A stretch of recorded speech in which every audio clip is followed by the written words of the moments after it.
There we go, now we'll get in.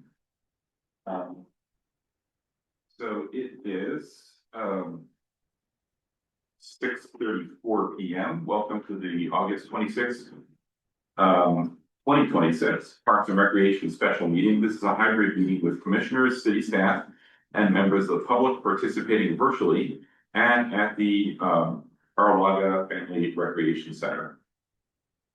I would like to introduce the commissioners and staff present. So we have Commissioner Youngdong Chenyu, Commissioner Kevin Dawkins. I'm the chair, Joseph Grass. We have, Commissioner London Lee, Commissioner Shilpa Patel, and Vice Chair Justin Van Buren.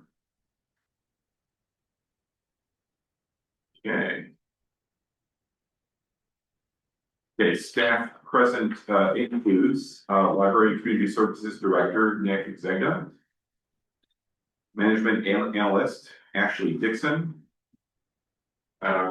Recreation Manager Harrison Yee, Recreation Coordinator Harrison Yee, and Recreation Coordinator Khalid Obella.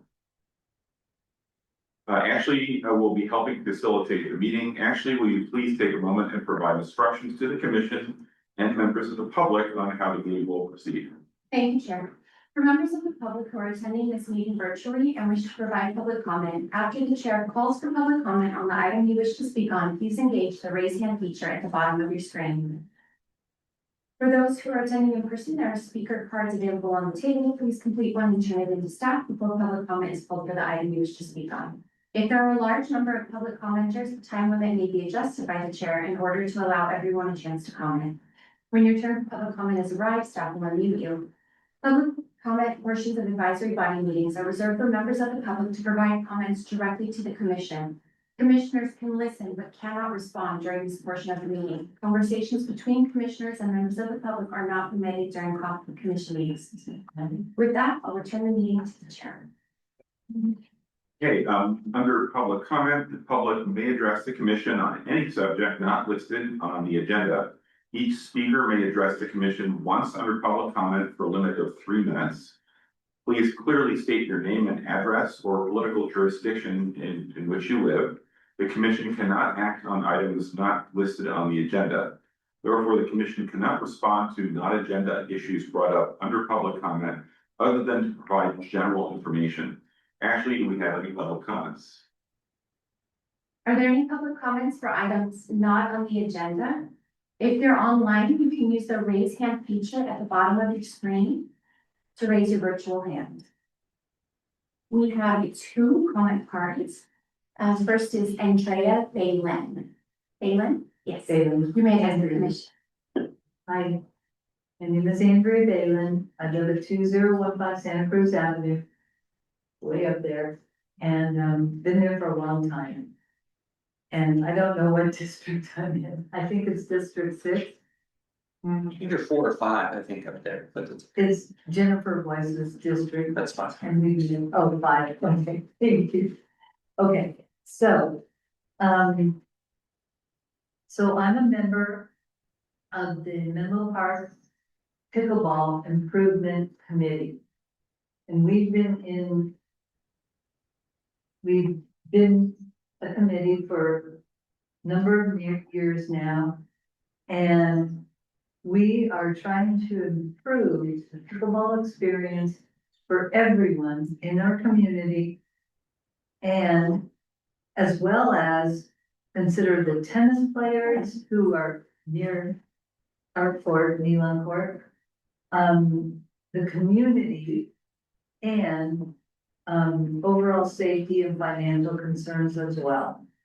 Many of our members have put in Act Menlo requests and issues, things like that, and we'll talk a little bit about that later. See this works. Okay, so there's been some progress in improving the Menlo Park racket courts. Developments have been slow, despite Act Menlo maintenance submissions and the pickleball report presented at prior BRC meetings.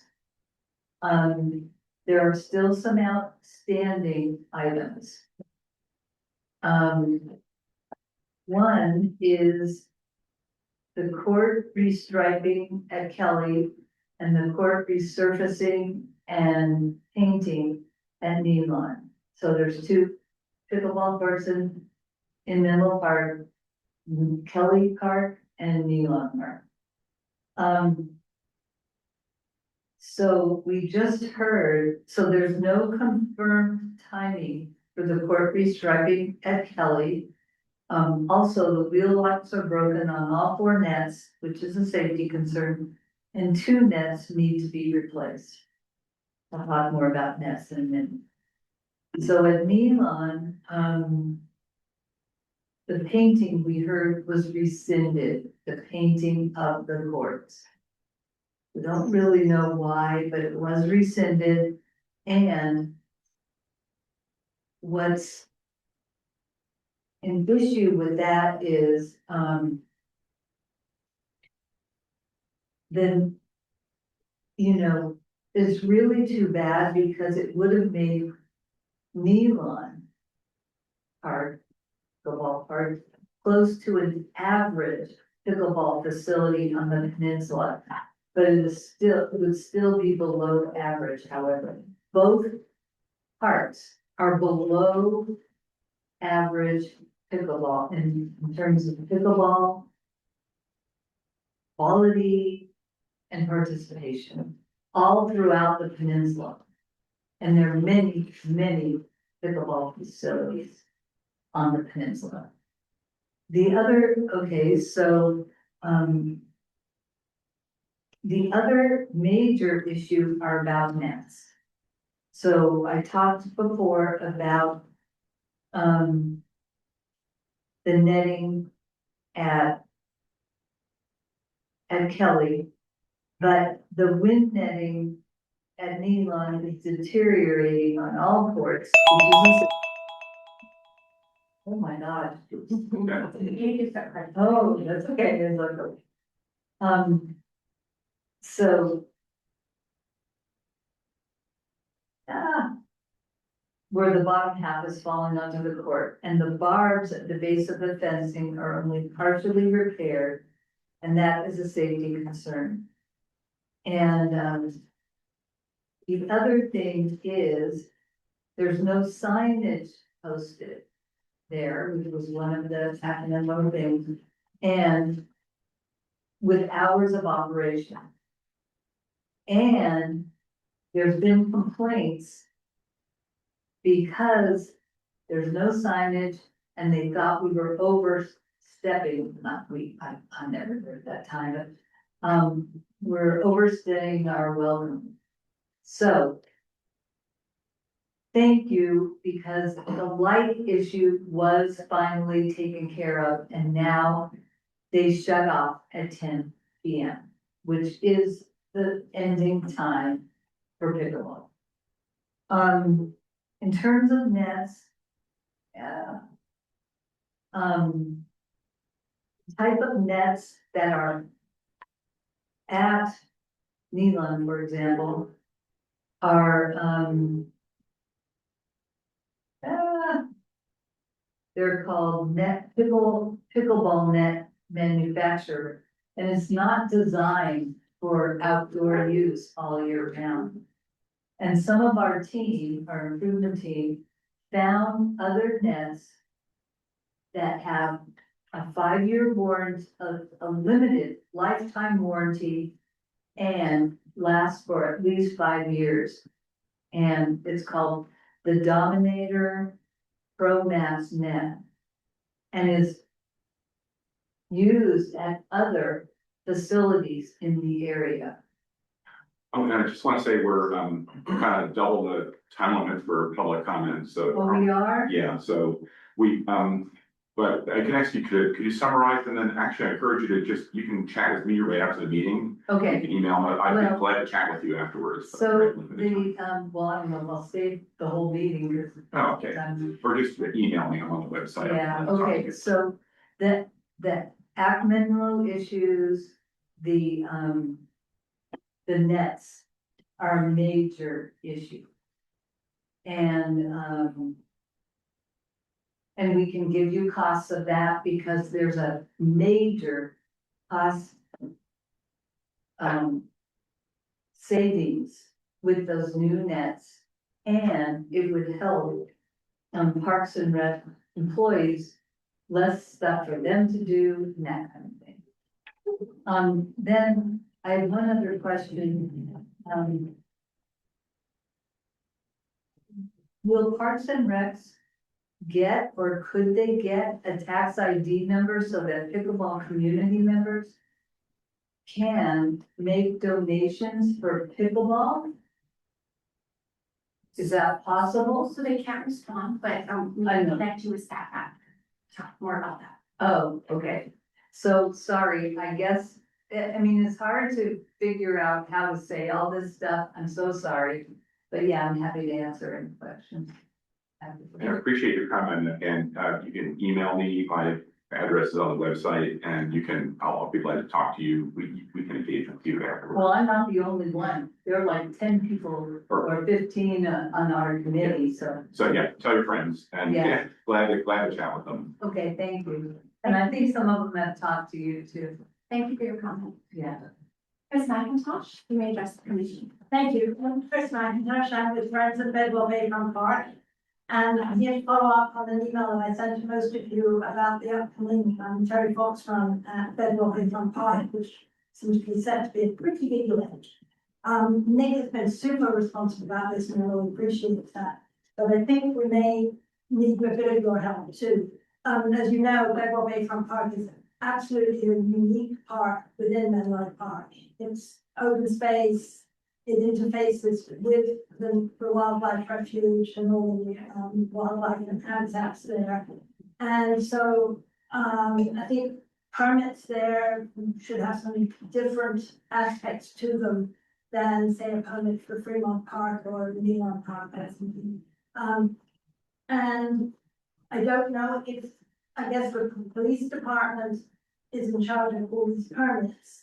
And they responded to me, to my email, just basically saying, yeah, you know, they will have sound, we have the ordinance, yes, they're responsible for the trash. I'm like, I'd really like to see pretty specific specifications for events there that are probably going to be different or in addition to some of the what a boilerplate permit like specs might look like for the rest of the city. Like, is noise there going to be allowed at the same level for a rock band downtown? I'm sure we would really appreciate that. And you know, the police are great with all lots of skills and knowledge, but do they include wildlife considerations in their permit? You know, I'm going to ask them. Follow up with the person there and see if they can find out what the permit checklist is. And we and the Citizens Committee to the refuge would be more than happy to talk to any of you about our concerns or what we think would benefit that the wildlife can go about their business there while the humans are having a good event.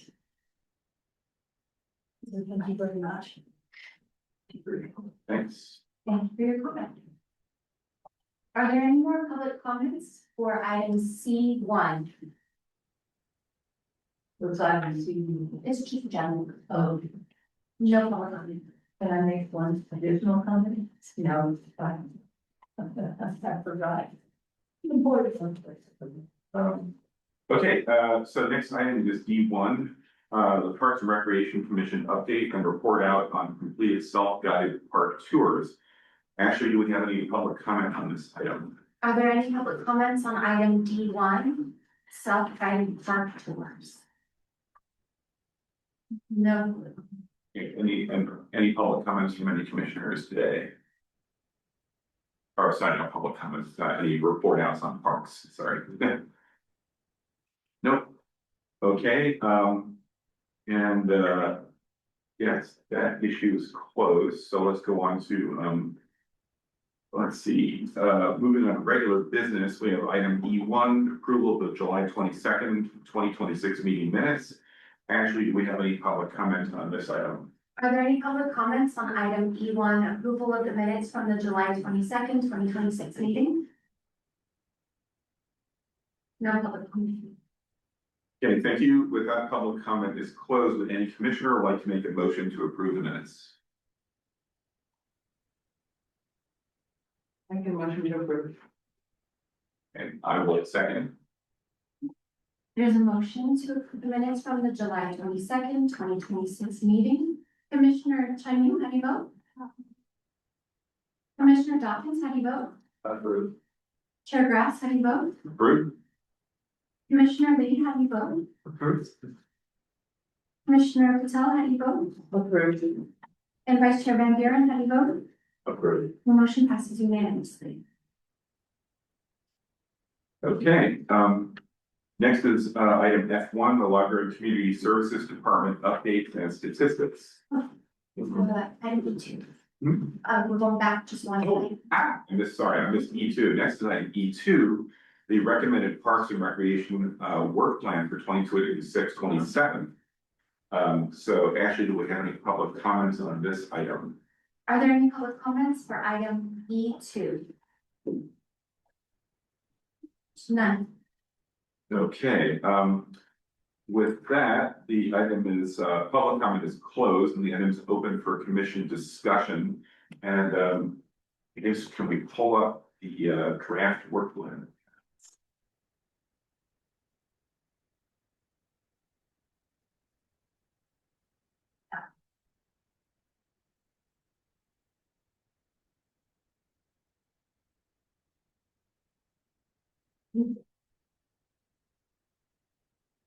Very small.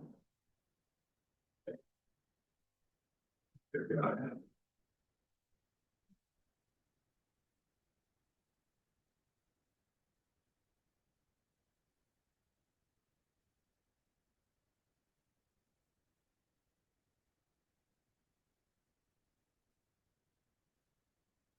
Touch the screen. Could do that, okay.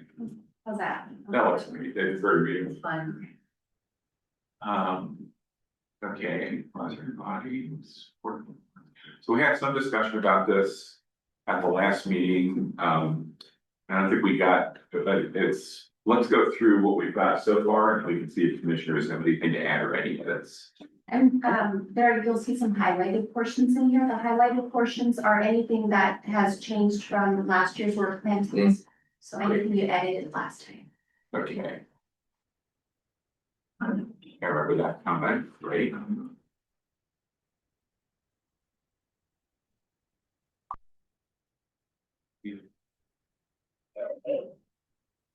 Okay.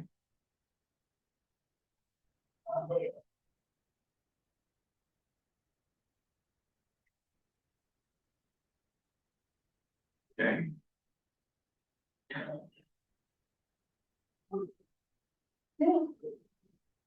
All right. So. Any comments before, thank you, starting at the bottom, with point 11, well. I think that we should establish our continued support for the department in assisting with the community fund run. In that point, prior to that statement. Continue to support, I don't know,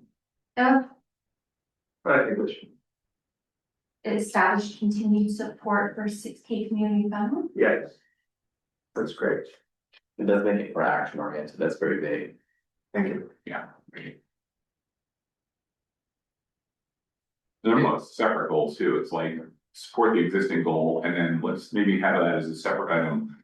Let's keep adding goals like this, I mean, because it's, I think that was a great idea and we want to do more like this in the commission. Yeah, the one thing I will say about this, I think it was like a big accomplishment for the commissions, especially in Harrison. Thank you so much again for actually pulling off the event.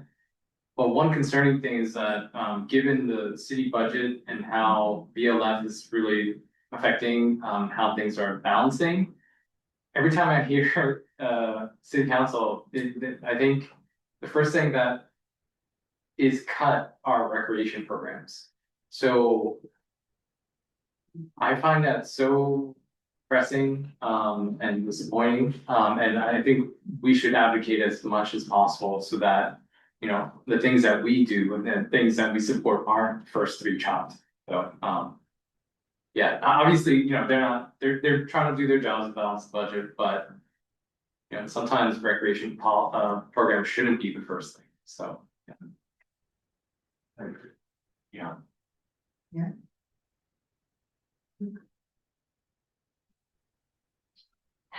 I think, if I may, the library commission was kind of struggling with a similar issue in their work plan. I think they said, I was talking about how, with them, about how it was. How do you change perceptions of the value of the services that the library is providing to the community? And I said it was about improving the storytelling about the services that are provided to the community. And that could be something that the commission could do. I don't know if you need to memorialize it in here, but thinking about it that way, it's sort of like advocating for it at budget time is very helpful, but it's kind of telling the story of what the Parks and Rec programs are doing throughout the year, so that when we get to budget time, it's not, people remember, oh yeah, the community fund run, remember that? Yeah, oh yeah, remember this, that, or the other program that we were highlighting, or the park visits, or what have you. It seems a useful strategy, I think, to kind of not just talk about the importance of the programs when it's the time to pay for them, but to talk about the importance of them throughout the year, so that when it comes the time to talk about the money to pay for them, you already have this sort of you have this story that's been going through the whole year about how important. This reminds me of the issue that's further up about just having some kind of institutional memory about, let's keep track of goals, and if we have some important issue come up, let's make sure we check in 6 months later.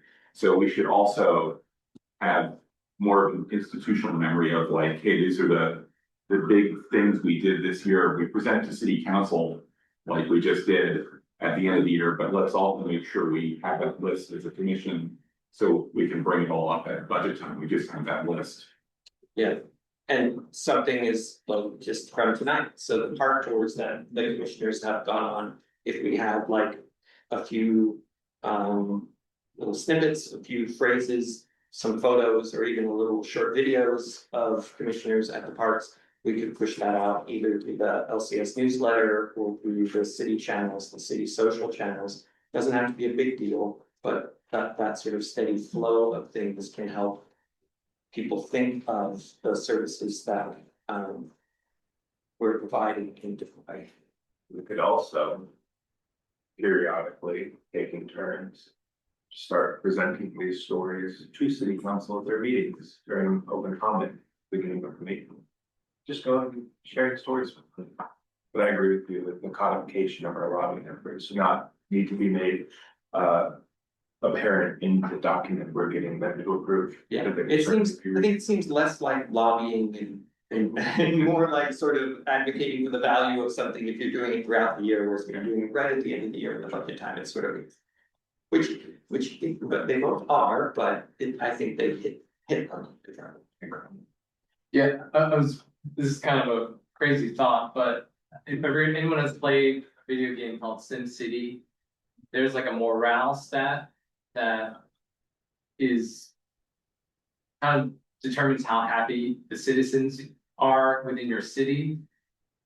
If there was some way we could create that metric and, you know, scientifically measure the morale of Menlo Park as attributable to events that the city puts on, whether they be recreation or things that the library community service team does, then we could be like, realize how happy you were at the July 4th parade, how happy you were at the Easter egg hunt where Nick was dressed in a pink outfit and, you know, was the master of ceremonies. And, or where Harrison was running around in his squirrel costume. It's like, these are intangible things that provide so much value to so many people. But then again, the first things to be cut when something needs to be cut, because I don't know why. There's this tremendous disconnect in the value it provides versus the dollar amount that's spent for them. And there might be a way to come up with some metric, it would be amazing, but I think we need something like that to kind of do what Nick is saying, like the storytelling aspect of these programs are important and we should protect them because they increase morale, city morale by X amount.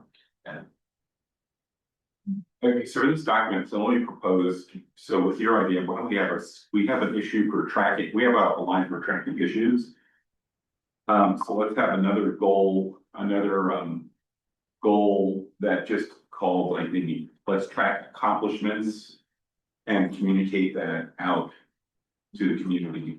And then I could think of off the top of my head, 2 ways of doing that. One, we have like a monthly agenda meeting with staff. So me and the vice chair, we could bring it up at that point, we could track it in that meeting. Or we could establish a subcommittee out of this commission and just have a couple of commissioners be in charge of tracking. So those are just ideas I have. I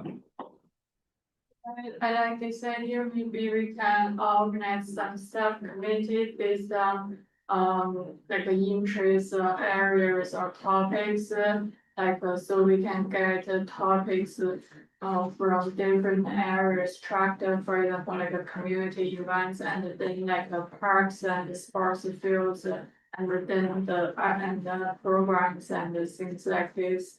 Yeah, I have like an impression, but I haven't really do like a very straight math status.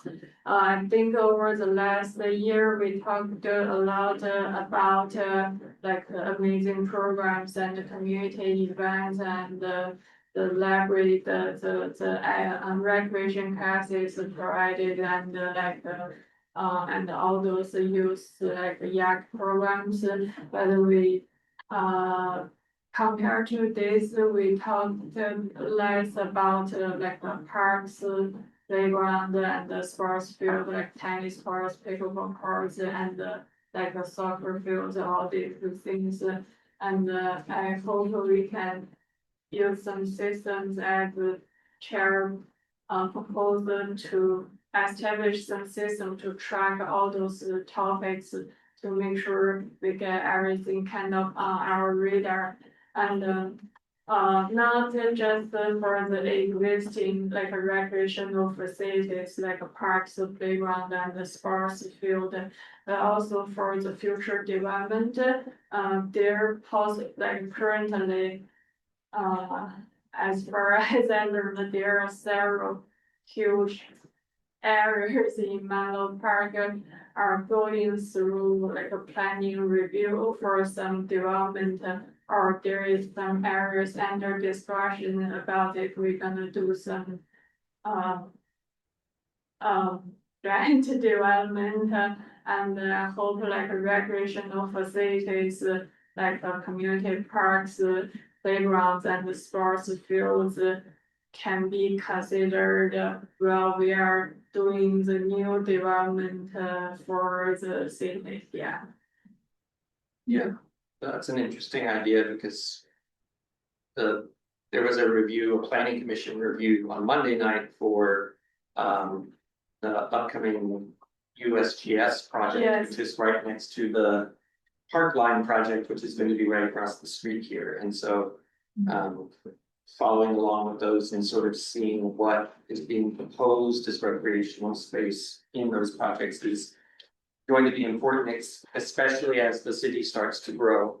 And are we going to be thinking about providing more recreational spaces? Are we going to be thinking about providing more services to serve the expanding population?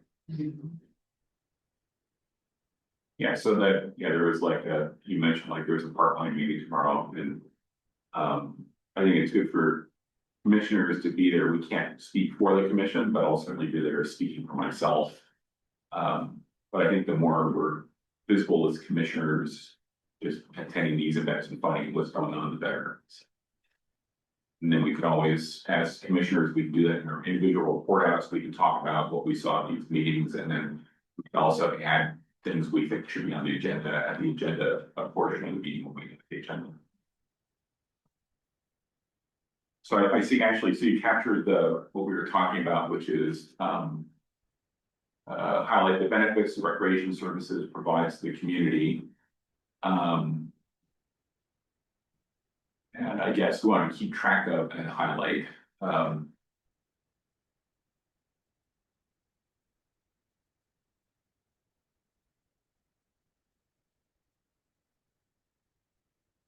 And for this one, I'll just suggest I might just chat with staff offline and see if we can have them just maintain a document, and then we can just maybe add to that document, or I don't know, it's hard to do this online right here, but I don't know. I thought I'd talk to staff first, and maybe we could bring this up at the next meeting and see how we want to have done this item. And either through staff or through a subcommittee to track it. Anybody else have any other ideas? Don't we do polls after community events? Yep. Yeah. Can we just use that as a tracking marker, maybe just add a question and a sort of nuanced one about, you know, on a scale of 1 to 10, like how important, like how much value did this add to you and your family? Something like that, like add something to that poll where maybe that is like something you can legitimately track. People are like, hey, this was great, or hey, this was like a 1, then that tells us too, maybe that event wasn't as great as we thought it was. Right? So we do send out an end of season survey, and it does ask respondents to sort of check the box of what benefits they got from it. And it's things like, form new connections, learn something new, engage in physical activity. So we probably have, maybe like 6 months to 3/4 of the year worth of data on that at this point. That sounds But good. only for survey respondents. Yeah, but still, that's better. Response rate, yeah. So we do have that. Maybe something we can look at one of the meetings, it might be interesting. You know, I like your idea of like having a number, like, you know, because we have a lot of data, but how do you aggregate that and say, it would be nice to have some kind of number that says, okay, the fun run on a scale of 1 to 10, this was an 8. That's, you know, Yeah. just to give you an overall feeling, rather than there's many aspects of activities to break down in programs, so it's, you know. Yeah, I think the most common metric we use for success is attendance, and that's not always the best. It's a useful measure, but to talk about impact, you know, you could have 20 people at an event that was incredibly impactful for them. You could have 100 people at an event and they were like, yeah, that was okay, it was nice, you know, but it didn't necessarily have the same kind of impact that would be useful for kind of highlighting the benefits that the recreation would do. So but I do think the numbers help. I think you kind of gotta do both. You gotta get number and sort of free text impact things at the same time. So I will say we're sort of ahead of the curve. We have the numbers, so we are tracking a lot of things and we report them monthly. But it doesn't always come nicely packaged with like what the benefit for the people is. So like we report out on senior lunches, how many senior lunches did we serve?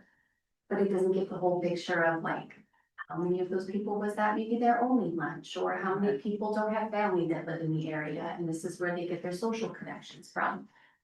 So maybe that's a big future discussion here, is just taking a real hard look at the stats and then what do we want to share about what the actual benefit, the underlying benefit is to that. We can add something, but I do want to ask real quick to Commissioner Chen.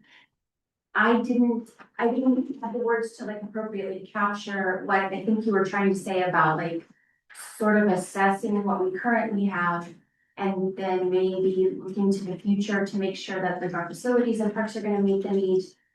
Is there a spot that already exists that you wanted me to add that into? I thought I don't maybe, know if we combine with our to review the facility master plan. does that wording Does that capture it for you, or is there something Current and future. Yeah, for current and future needs? Okay.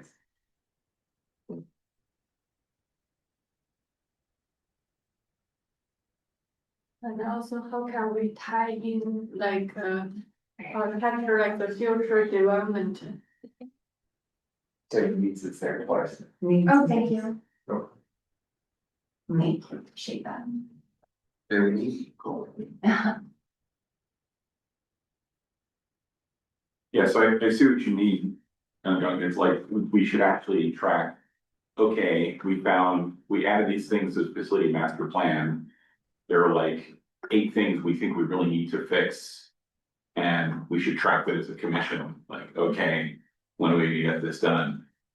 And it goes along the lines of just keeping in mind, like, what our progress has been and then what we're aiming on doing. Instead of just what we've kind of historically done, an issue comes up, we discuss it, we kind of give advice to staff, but then we never bring it back up again. So we need some kind of like tracking list of issues we discussed for the year. So we can add the master plan, but how are we executed to the master plan? What are we to do this year?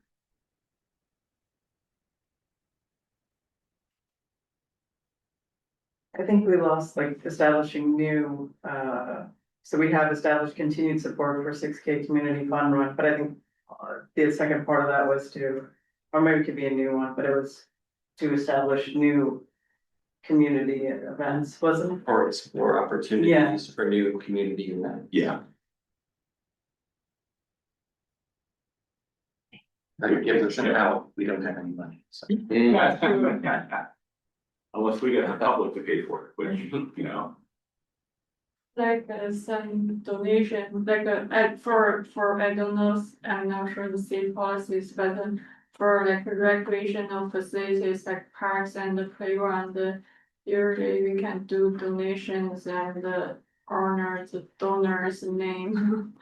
And some parks or some like from the bench to like a slice and all those things. I think go back to the master plan, maybe we can add like evaluate the current recreational facilities like parks, playground, sports fields, and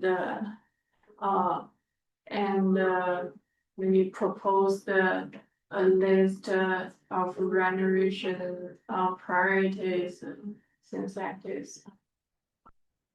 Yeah, I agree. We were talking about actually not only adding to the master plan, but then track what we're doing to actually accomplish what's on there. And to a couple of your points, we're bringing a revision or an update to the event sponsorship policy next month to the PRC. And there is a commemorative amenities policy, I think it's called, and that's the one that's about facility naming, memorial benches, those sorts of things. So there is an existing policy for that.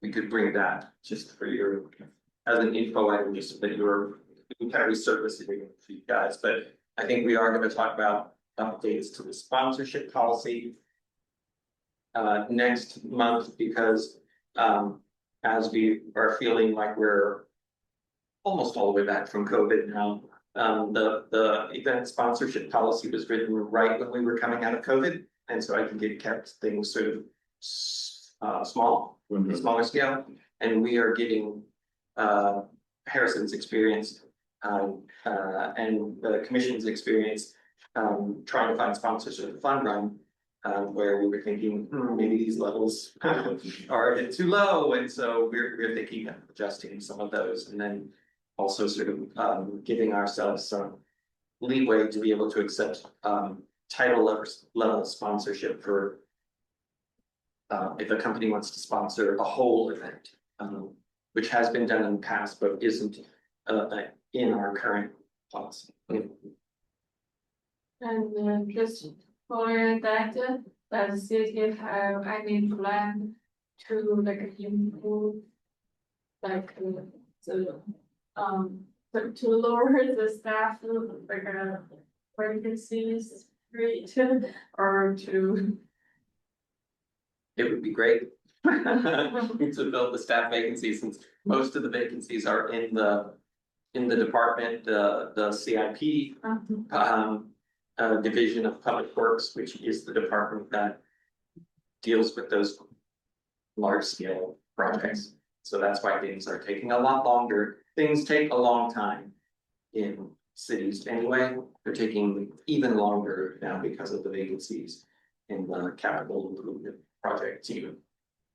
And those are big things like park reviews or big street projects and transportation. Yes, I see Nick as owning that issue as far as staffing is concerned. But I think as a commission, if we see some overall concern, like, okay, we're really not getting much traction, getting, I don't know, dance instructors or something. Then as a commission, then we can make a resolution and suggest to city council that they, hey, we're really hurting in this area and increase budget.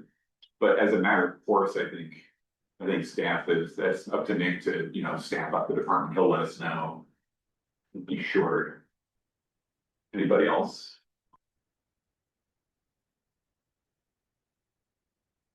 Okay, so. I was gonna ask Commissioner Patel, did you wanna add any wording about ad hoc subcommittees or thing for tracking or special interest projects or? You can always create kind of subcommittees to address certain goals.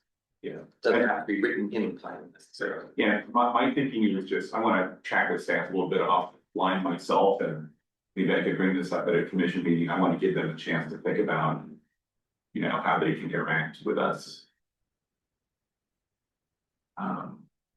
Establish system. Support.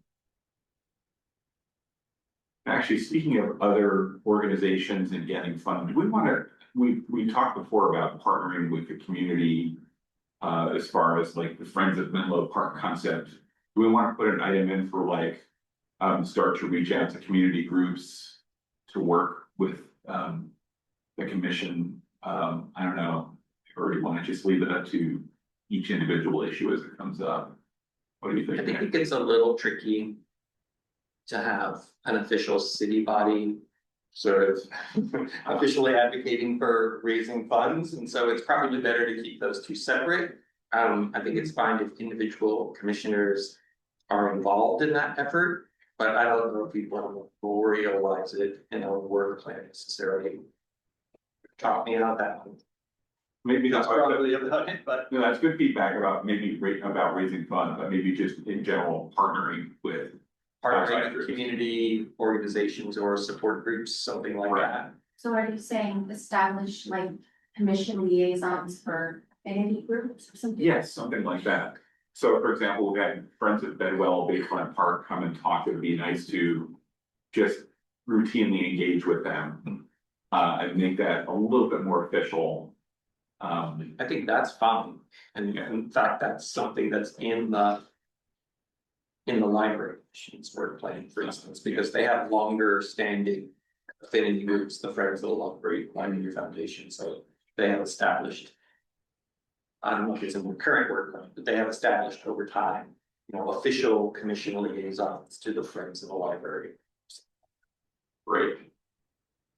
And there are different groups, and of course there's the pickleball group people, and there were tennis people, and forget the fundraising part of it. That's just a great way to, just really, if we can focus that desire to contribute to their sports and channel that through the commission, have a little bit more official contact, that would be really good. What do Friends of the Library do? I'm sorry, the commission was discussing. Oh, they can't, I can't ask a question, You can email us a question and we will respond to you. Oh, We can't okay, schedule sorry. an answer. because they're talking about things like that. It's okay. I know, I- it's we things can- we all care about. If you're still around after the meeting, I'll chat with you. I'm happy to talk to you about it. Thank you. Okay. So should we read through what we have just to double check we've got the right language here? I can step there to 12. Oh, That was the most. And then we're at 13 Nick. Oh, 13, I'm sorry. Let's establish 13 subcommittees now.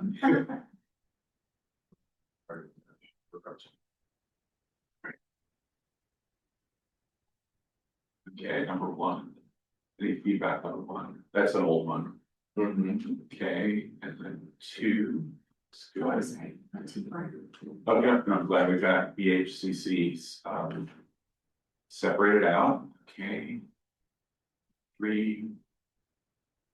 The requirements for this. Master plan. Great. Four. Scores.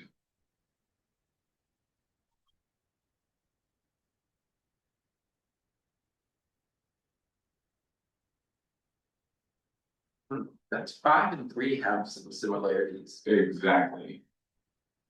Yeah, but 5 also follows up 4 then. Yeah. It's like 3 and 4 both lead into 5, I think. Yeah, and 3 is more about.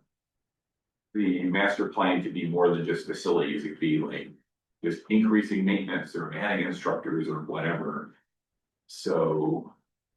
I kind of like all 3, 4, and 5 kind of separate. Anybody else? Okay. 6. Requires waiting.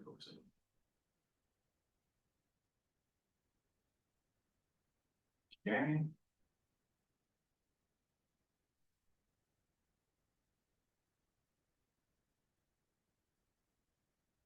Okay. Probably be an agenda item to discuss later in the session, okay? Okay. Use some new ones.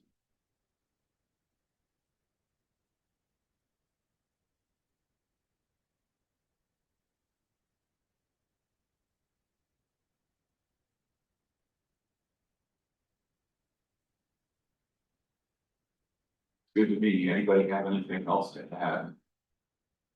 Or this will be it. It's good. It's a lot. Yeah, but I think we had some good discussion too. That's great. I really appreciate everyone chiming in. I think we did some good online work here. Okay, oops. Yes, and next, can we have a motion to actually establish this as our work plan goal here? Anyone care to make a motion? Okay, we've got a motion from. Approve, okay. Great. There's a motion to recommend the Parks and Recreation Commission work plan for 26-27. Commissioner Chen Yu, how do you vote? Approve. Commissioner Dawkins, how do you vote? Approved. Chair Grass, how do you vote? Approved. Commissioner Lee, how do you vote? Approved. Commissioner Patel, how do you vote? Approved. And Vice Chair Van Buren, how do you vote? Approved. Motion passes unanimously. Great. Okay, next is item F1, Library and Community Services Department updates and statistics. Ashley Whaley, public comment on this item. Are there any public comments on item F1? No public comment. Okay, go ahead.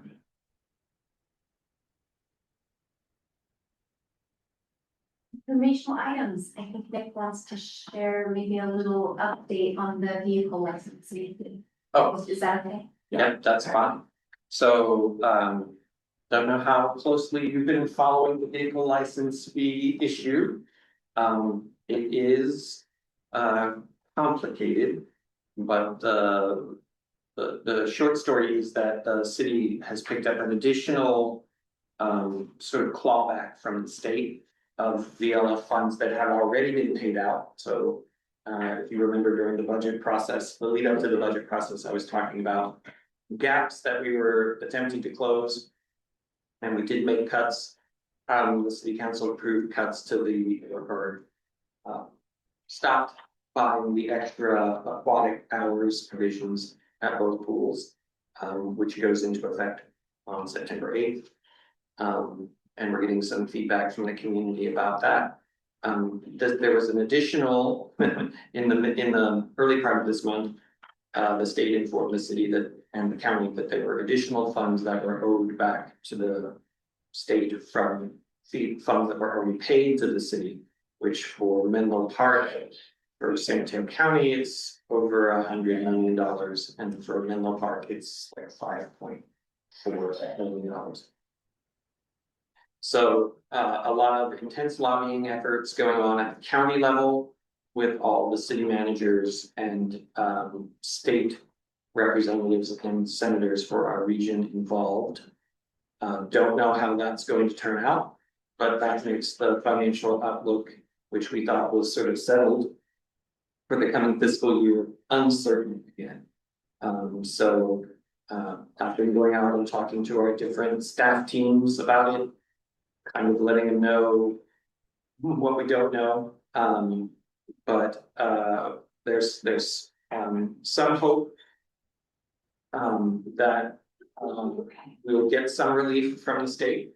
If we don't get relief from the state this year, there will be a more thoughtful process about how we address that shortfall for the rest of this fiscal year. So I'm cautiously optimistic that we'll be able to handle that.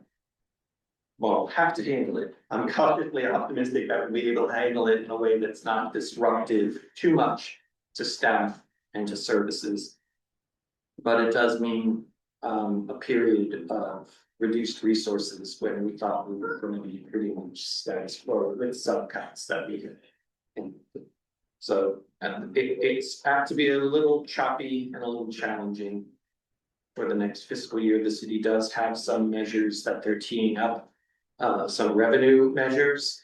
One of them is possibly reactivating the utility users fee, which has been set at 0, utility users tax, which has been set at 0.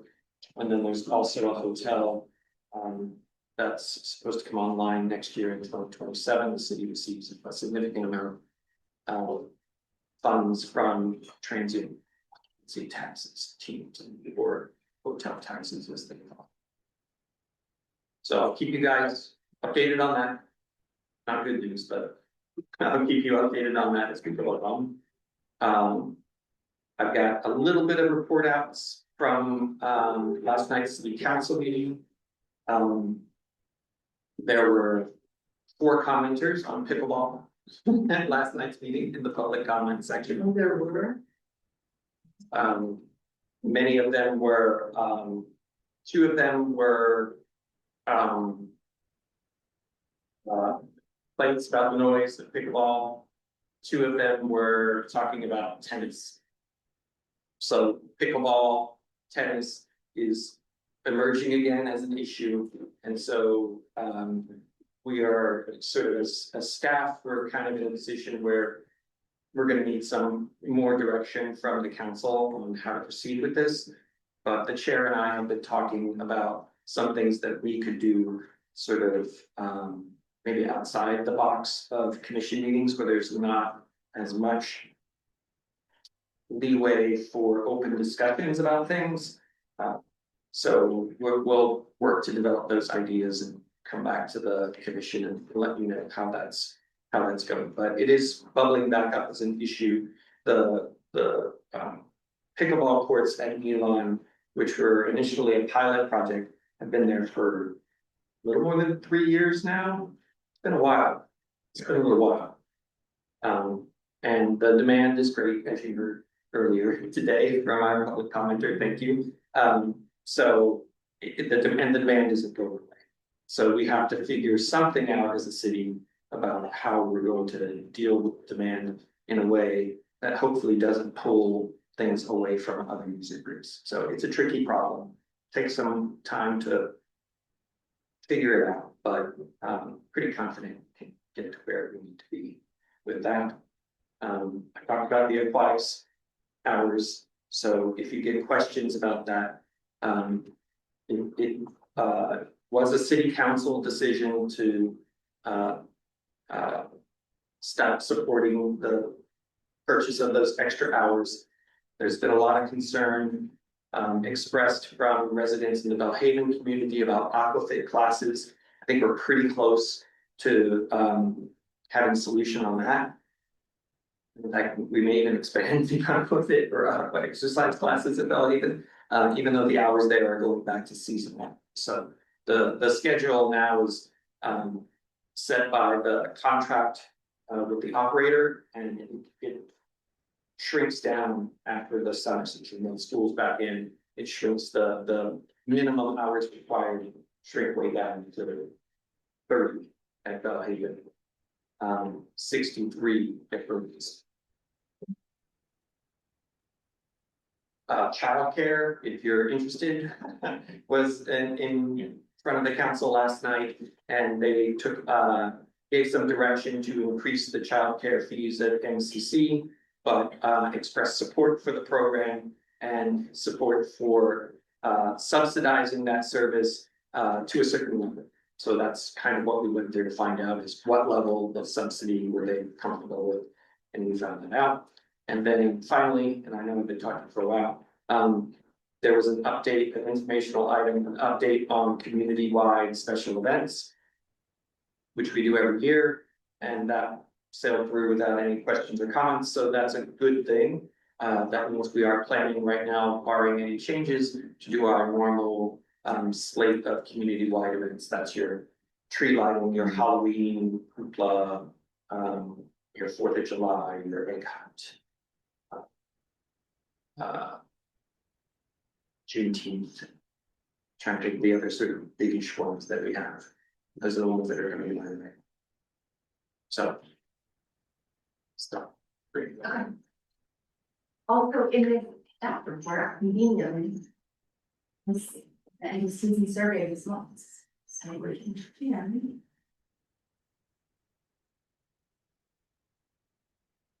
And the results are how our recreation courses contributed positively to the quality of life. Just happened to be in the staff report, you know.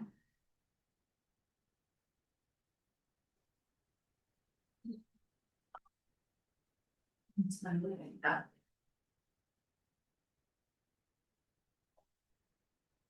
And then it didn't make it into the staff report because these came out after, but there will be a college and career fair, teen college and career fair at Bellhaven on September 12th.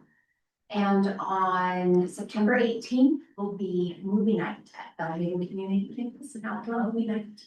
They're gonna be playing Moana too. Oh, and the seniors had a prom, the senior program had a prom on Saturday, which was very successful, had about 80 attendees. I think we might be seeing some, I think we're gonna put out some social media content on that this week.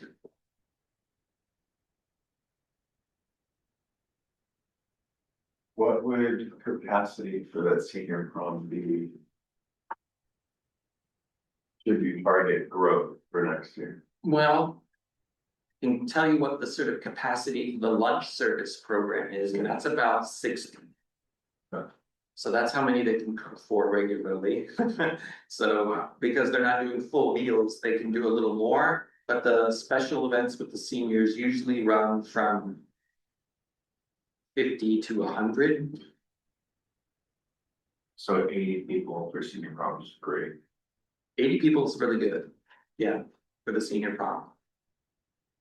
And they've tried a few new things there with the senior program over the last year. They have summer camp for the seniors. So they're trying out some new items to see what sticks. Yeah, it's a great success. The senior programs at capacity, the after school program is, although it's like, then you wish like, ooh, we should do more, but they have to build another building.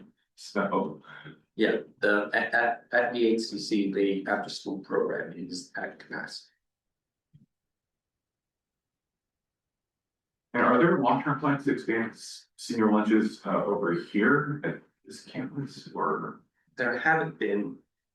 We did talk about providing services for seniors at the Burgess campus. There's also Peninsula Volunteers Little House, which is just down the road. But we still keep some senior classes here, I'm looking at Khalid, we have a few.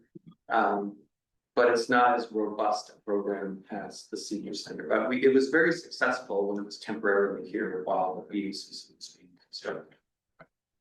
As you remember, like there was some talk a while ago of like adding kitchen facilities here and then hooking it up to the power system over here, and it's like it would be a whole separate capital project, I guess, to this. Yeah, that's part of the climate action plan, converting city facilities from gas powered appliances to all electric and using the solar power. There is a catering, it's kind of halfway between a catering and a commercial kitchen here at the Arc. Right. It's not as extensive as the kitchen over at the BHC, but people do run big rental events out here. Okay. And question for you about the BLF, is there some idea of when we might get a bailout from the state? Is anything in progress in the legislature? When are we gonna know? Well, the lobbying efforts right now are focused on getting a rider bill attached to the budget, and I think the deadline for the rider bill is like early September. So it'll be soon when we find out if we're gonna get any relief for this fiscal year. But the efforts will be ongoing to see if they can influence the governor to sort of give us Sanitary County being one of only 3 out of 58 counties that have this problem. Some relief long term. So I have a question about the numbers. So the budget was, the budget gap was like around 4.5 initially, and then it went to the 5.1. Is that roughly? Depends on which gap you're talking about. Okay. I guess. Back in the budget formation times, yeah, there was some sort of budget gap going like this and this, and then we got some BLF money and we made some cuts, and so we closed that budget gap and balanced the budget. This new one is the state saying, oh, psych, 2 years ago, a couple of school districts flipped. And now you owe us back pay basically for all of this VLF money that we gave you over the past three or 4 years. So that's the hole that I believe is at 5.4, but I actually had the librarians make a little FAQ sheet on it because it with footnotes, because it is such a difficult issue to follow. And when I talk to people in the community about it, they're like, well, that doesn't make any sense. And I'm like, I know, but still they're taking our money. So I can share that with you guys, the sort of VLF one sheet that I had the librarians make. It's complicated. Yeah. It's very complicated. So let's say $1 million gap, just the number, or new gap that's introduced. What percentage of that million is your responsibility to somehow account for? So if we're going from the sort of $5 million number and we were to sort of apportion the city budget by department area. LCS is one of the larger departments. LCS, Public Works, and the Police Department are the 3 largest. I think our portion of the 5.4 is about $1.3 million. So 20-ish%, I guess. So that's kind of the proportion of LCS budget for the citywide budget. So then you have to balance your department budget. We would have some really tough discussions as a exec team about how do we prioritize. What are we going to cut? And those were the discussions that we were having when we thought we had a smaller budget deficit in the formation here. But there are other factors that could come into play, considering it was a citywide budget, and that would be things like if you could delay payments, that would maybe payments to the capital improvement fund, or if you could freeze or slow hiring for vacant positions. There's a vacancy rate that's built into the budget assumptions that's like about 8 to 10%, but I think the vacancy rate we have now is higher than that. So could you freeze or sort of use some of that savings temporarily? There are downsides to all of those things. If if we have that hit, it's gonna hurt. And we'll be trying to minimize the impacts for staff and for services, because I think the sort of scary number that we took to the county to use to lobby the state was 27 full-time equivalent positions would be the cut, which is a lot. It's like 9% of the city's workforce. And then might be a third of that might impact Parks and Rec roughly. 20%, so a couple, yeah. If we were to use just filled positions to balance the budget, yeah, which we would, we try to do a lot of things before we do that.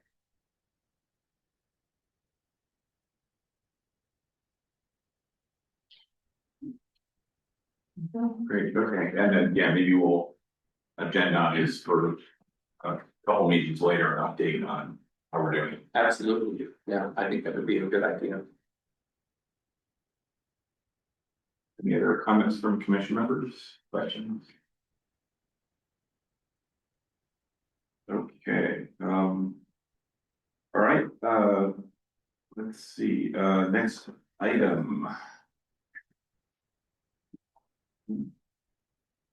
Last item is F2, the tentative agenda calendar, which I just alluded to. So, Ashley, do we have any public comment on this item? Are there any public comments on item F2?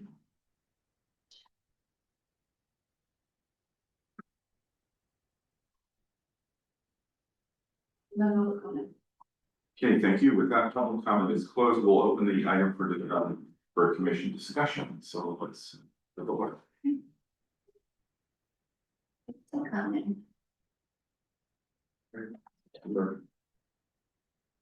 I know, how did they get to be so kind of, I agree.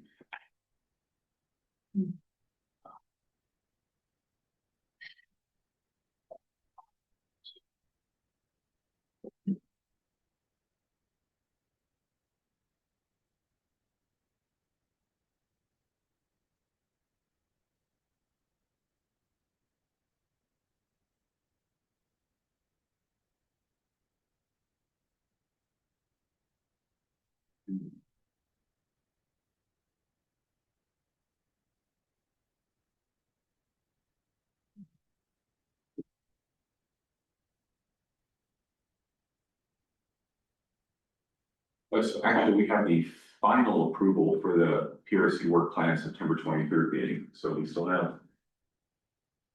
No, they want it by the end of this month, so. Okay, so- Actually, Great. I was very grateful you did tonight. Thank you. Oh, good. Yeah, that I see September 15th, which is 8 days before our meeting. So great. Okay. I have a question about the meeting date. I didn't catch it earlier for the December meeting. Is the reason that we put it on the December 21st instead of like the December 16th? I'm glad you brought that up because I wanted to ask everyone about that. So December 21st, obviously very close to holidays.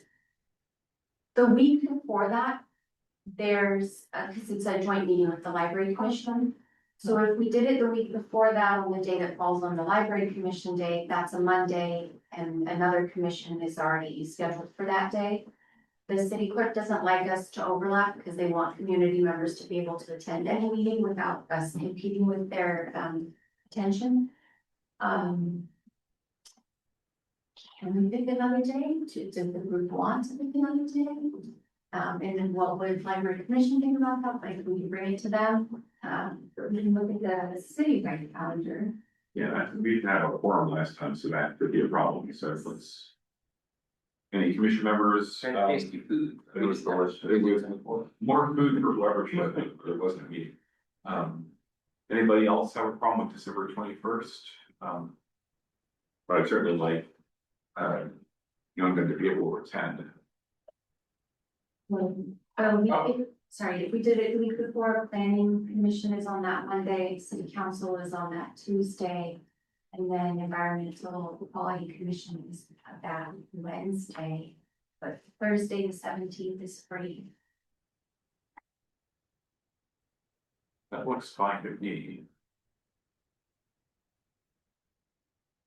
Story. Yeah, we'll miss story time. That's okay, that's. Story times are there. Yeah. Sure, okay. Okay, so let me run that by library commission. Let's see if we can get that moved. Okay.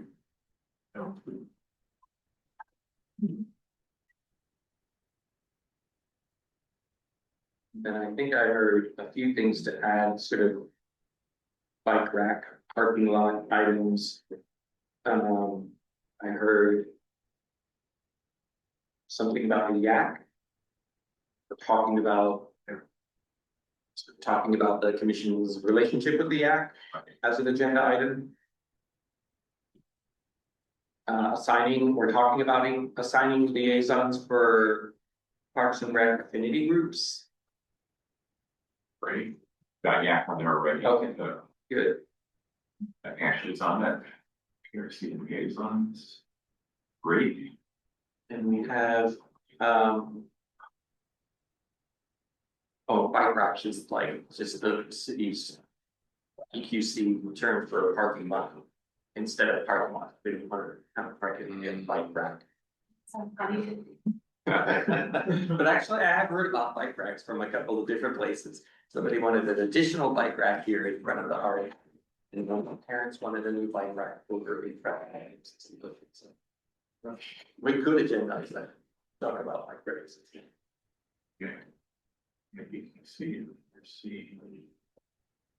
And then do we have the facility master plan review sometime in the fall? I kind of feel like we did. Oh, yeah, there it is. Okay, in the library, okay. Oh, I'm sorry, I'm going backwards, but in the info item, there was a brief item about upcoming changes to the entrance at Bedwell Bayfront Park. I don't know if you guys caught that or not. That's coming up in summer of next year, but they're talking about planning for it. Okay. Is the city doing that or? Yes. Okay. The city is doing that. There was supposed to be a complete redo of the entranceway there after they did some of the flood channel work. Which is all stuff that you don't see, which is important for infrastructure, but it's not underground. And then what they found is that there's been some changes to the plans due to future sea level rise. So they're gonna have to think about how they were doing some of the things and schedule them differently, but they wanted to separate the bike ped entrance from the car entrance, at least at the front of Bedwell Bayfront Park. It will be taking some of the nose in spots right at the front of the park and moving them further back behind where the restrooms are. So you're not losing any parking, but you're gonna be moving parking around. And I wish I remembered this while Christmas here. And then they're going after some grant funding that if they get it, they will use it to improve some of the paved trails, which some of you guys have mentioned during your park visits that were sort of not very accessible because they were deteriorating. So not the little windy trails, but the sort of more perimeter paved that are already paved, but the paved. Photos tonight. Yeah. A couple potholes.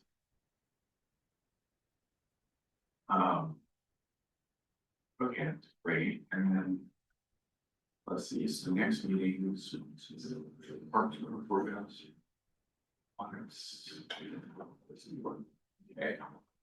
For the PRC work plan, do we actually, do I go to city council or that just gets submitted to them? Paperwork gets submitted? Just get submitted. Okay. Yeah. Great. But you can go if you want. And if you want, I'll be there. I think they do all of the commission work plans, all 6 at once. Oh, okay. Or if it's something else. I'll be there anyway. Great, I'll show up. And it's my birthday. Oh. It's a great way to spend your birthday. City council. Yeah. Yeah. Okay, Do we want to discuss September 23rd? Since it says September or October yeah, on the unscheduled future item thing. we should. Actually, yeah, we were talking about September, October, because that's when they start. Yeah, school year, so. and we know they changed their meeting date to which day? I have to ask Sean. They changed it to not Wednesday. Yeah. I think Is if they change it to Thursday, are they gonna have the room that Thursday, the 17th December? I'm sure it's on the website. We can figure it out. Yeah. There's a couple of different spaces that can work. Usually meet in the library anyway, you could invite them to 100% or something, right? Or they'll get downstairs. if we can.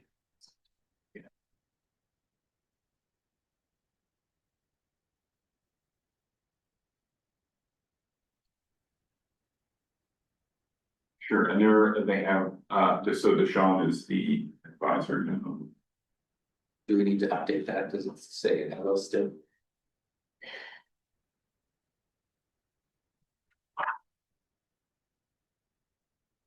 Yeah, but I just wanna, I'm gonna go back and formally chat with her too, to just. It was hard to have a normal chat with the show, so Yeah, she's really nice. great.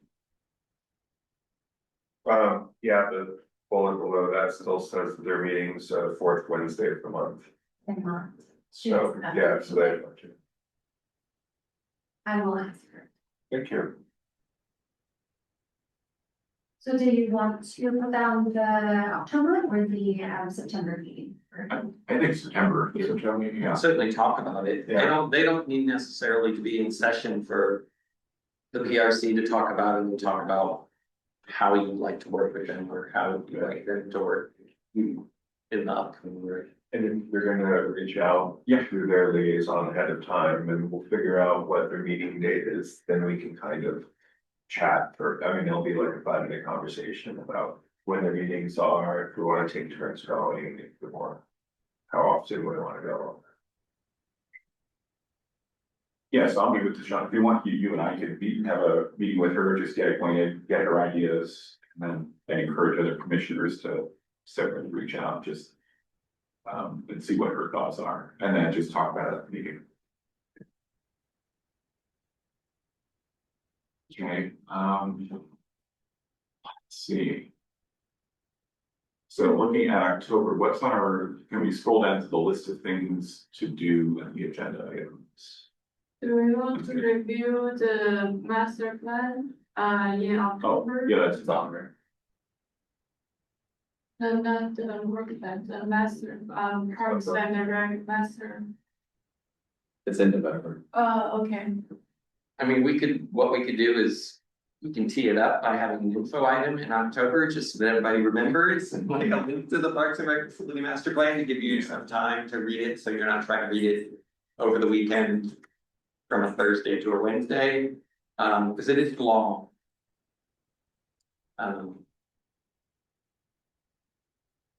Good week, it's And been. there's a lot of content in here.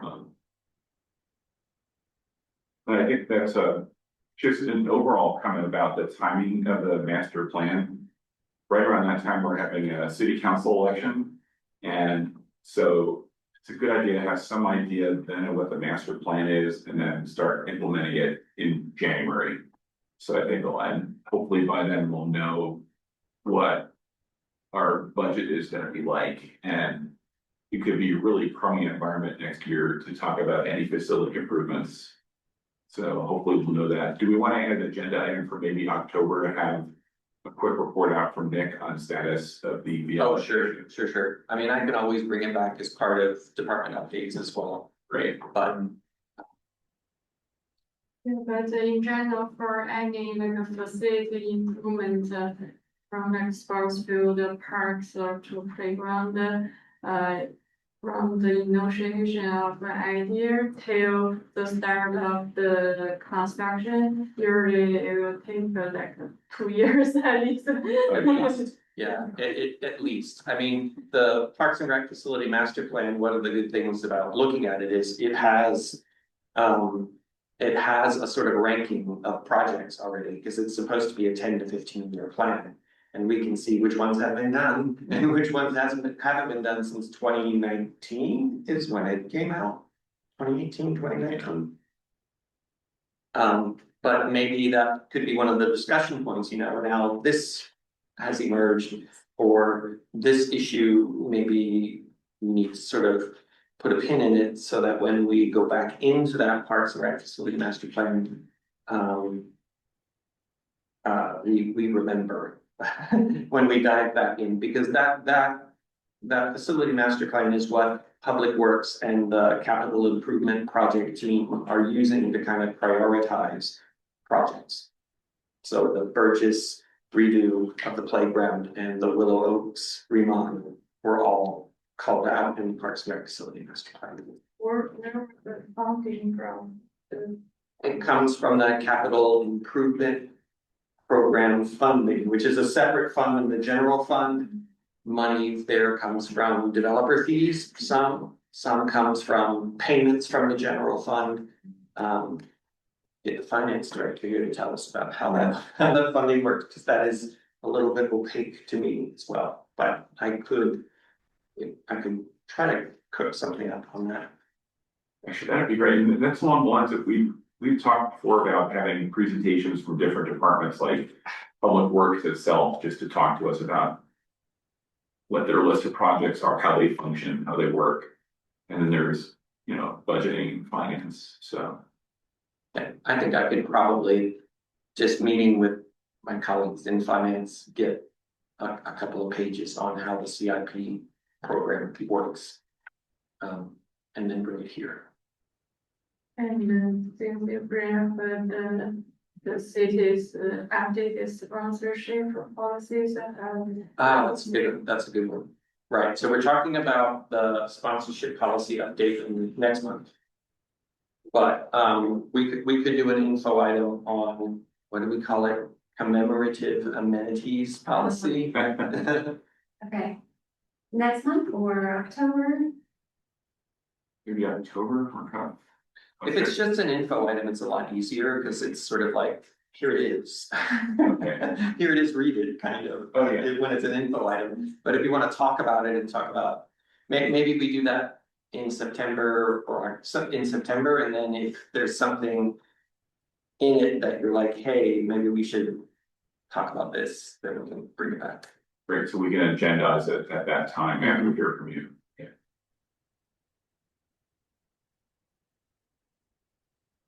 Right, anything we're missing in the upcoming agenda items that we should schedule? I have a question about Yeah. Park Tour report outs. Yes. Does the commission want that just rolled over meeting to meeting so that anybody could present at any time? Or if you tour a park, do you want to just email me and then we add it to the agenda? Can anybody consider another report out that there were? I think that maybe, Okay. yeah, So then, just do it a different color. Great, we can report it out. So,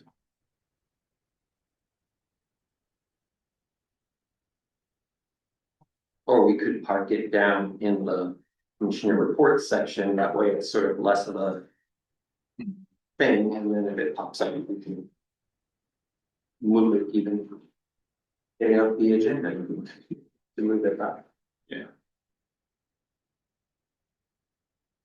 Okay. See. About the invite EQC to Kersey meeting, I still need to talk to, talking to individuals on EQC that I know, just to chat about that, so. Maybe the next agenda setting session, we can set that on the agenda.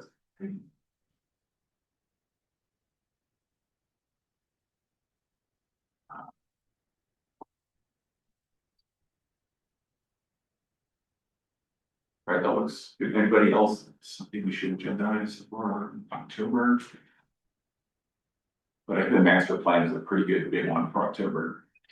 Yeah, that'll be a meaty one, but there's a lot there. Yeah. I don't know if this necessarily needs to be agendized, maybe Nick, if you could provide guidance. So Bellhaven Elementary in District 1, they finished the majority of their construction. And from what I understand, they left a section for the city to kind of build out. It's like this picnic area right by the field. But I think the bigger issue is. That school is equipped with a soccer field, an indoor basketball court, amazing, but, I think the city and the school district need to come together and. Come to sort of an agreement about how that property is managed so that the community itself can use it. We've never done that while I've been on this committee, But at the same time, I feel like. It should be under this committee in terms of advocating for the city to. Have this space open for X amount of hours, including, all these like discussions, and of course, like more hours probably means more money from the city's end, so. I would like to add that as an agenda item possibly, again, but Nick, I'm not sure how exactly it fits. Yeah, the joint use agreements are usually done through the city manager's office traditionally, interestingly enough. And I know they are talking to the Ravenswood City School District. There have been talks ongoing through construction to now. So maybe we could put something more generic, like joint use agreements in general to talk about, because there are several. A lot of them are really out of date. In the case of the Ravenswood City School District and the Valiant School, describing facilities that don't exist anymore. So it gets a little political about when and how those get cracked back open. In some ways, they're sort of an out of sight, out of mind feeling on some of the parties. Yeah, I think we could put joint use agreements and then we can talk about it. And I can talk about it internally with city staff about like, is this okay? Like, how do we do this? What would we do if we were talking about if it was something other than just here they are? Because there's the. Yeah, and again, this particular property was previously designated as Bellhaven Park. There's literally, official city sign that actually is just sitting on the ground now. I don't know if that was recovered. Because there's so much construction that happened. And then another service that I believe this this department does control is trash pickup. So these trash cans that are in our parks, but are, like by the bus stop near the community center. The school has complained that certain ones around the school district are no longer being picked up, and it's causing a problem because people still put their refuse in it, but now they're overflowing because the contractor, for whatever reason, is not picking them up anymore. Yeah.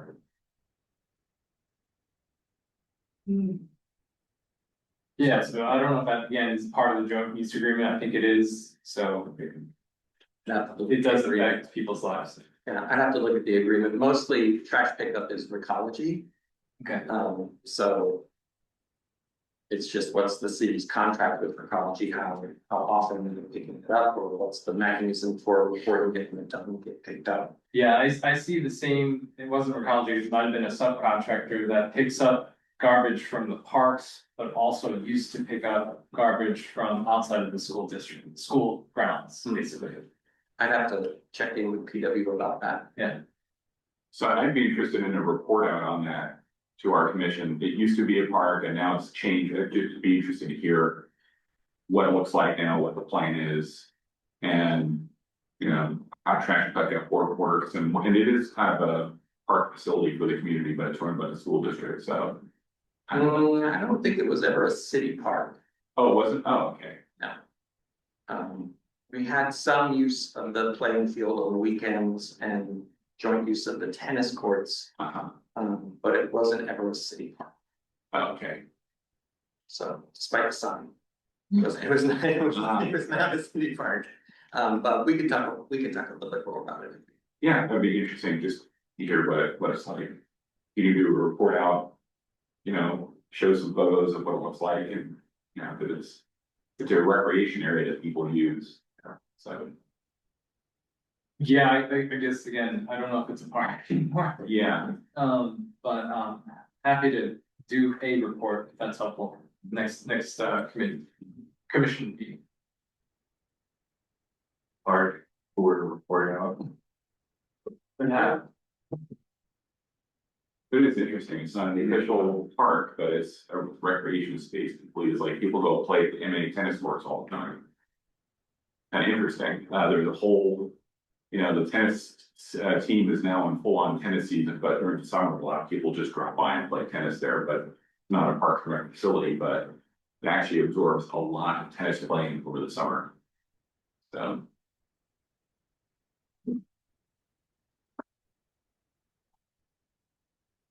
All right, anything else we should agendize for next time? But we can always add to the agenda after next meeting, which will be a pretty full agenda. Okay. Then, let's see, so we have an affirmation, this is agenda looks good. Okay, yes, okay, we've got information. So next, last item, individual commission reports. Would any commissioner like to make a short report out on items of interest to the entire commission? And I got one. So I thought I'd mention, the city rolled out the new Laurel, what's it called? Yeah. An AI app, that's the bottom right-hand corner of the website. So you can ask Laurel about activities going on in the community. And it's a AI bot that's going to crawl through our web pages. It has a lot of information about the city. So if you need to know something, you can actually ask it in a human English question. How do I book a tennis court? And it actually does a really good job. And I shot a promo for that for the city, which went on the city's website and social media. So I think we've got a clip from Ashley that actually. Can we go to the clip? I've been waiting to see. Oh, here we go. Nice.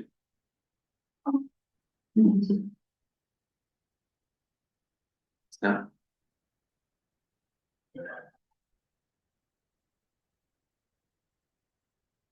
Let's see if I do this.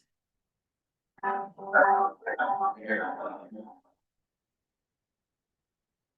Rondell. That's important. You like words. Oh, I just got.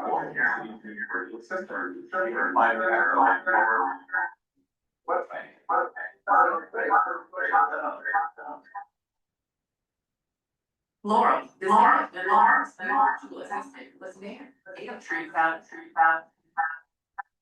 It's less useless.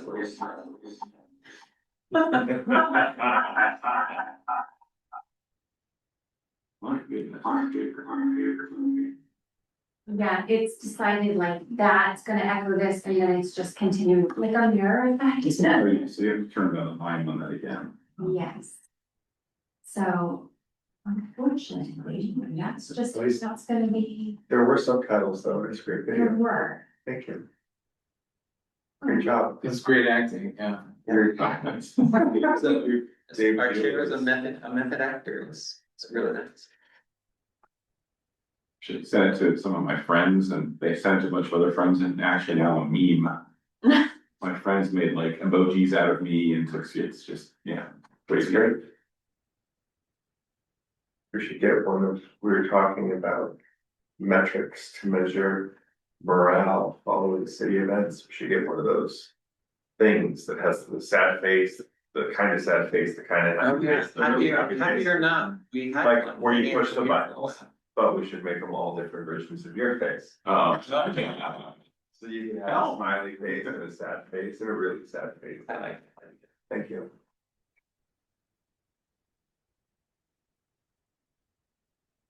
Okay, any other report outs from commissioners? Okay, with that, I would like to adjourn our meeting. It is, meeting adjourned at 8:08 PM.